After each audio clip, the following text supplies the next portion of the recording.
na kwa sababu tuna wake na wao wanaweza kufa. Mume akafa na mke naye akafa. Kule peponi Mungu anasema kuna mahurul aini amewaweka wako. Sasa itakuwa vipi huyu mke wa huku na wale wanawake wa kule, na huyu mke wa huku ana wivu? Itakuwaje sasa? Kwanza, maelezo ya hadithi ya Nabii Muhammad ni kwamba wanawake hawa wa huku ni kweli wataingizwa peponi na wewe mume utaingizwa peponi.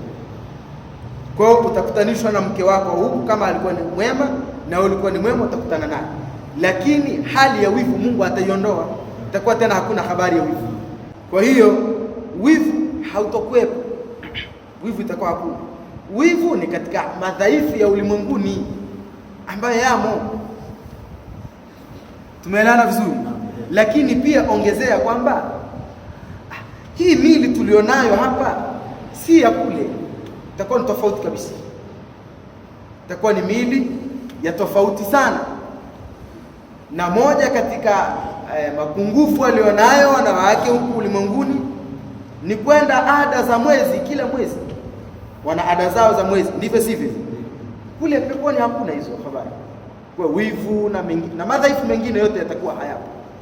Sasa mwanamke, kwamba wewe umemwoa mke wako alafu ukafa, wewe ukamwacha huku duniani mke wako, baada ya kumwacha akaolewa na mume mwingine. Sasa kule peponi ataenda kukutana na mume yupi huyu mke? Hayo maelezo yameelezwa ni kwamba mwanamke huyu ataenda kukutanishwa na yule mume alikuwa ni mwema zaidi kuliko katika hawa wawili, mwema zaidi kwenye hawa wawili, ndio ataenda kukutanishwa nayo. Na hayo ni maelezo ya Nabii Muhammad. Huyu ndio atakayefufuliwa na atakuwa pamoja naye. Mwema zaidi ni yupi katika hao? Ndio atakayekutana naye yule mwanamke. Hayo ndio yako hivyo. Na peponi kwa kweli kuna hali nzuri, na iko hadithi.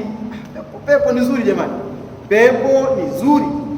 Hadithi ziko nyingi na nyingi zinazoeleza utukufu wa peponi, na tusieleze mengi. Inshallah tuishie hapa kwa leo, kwa sababu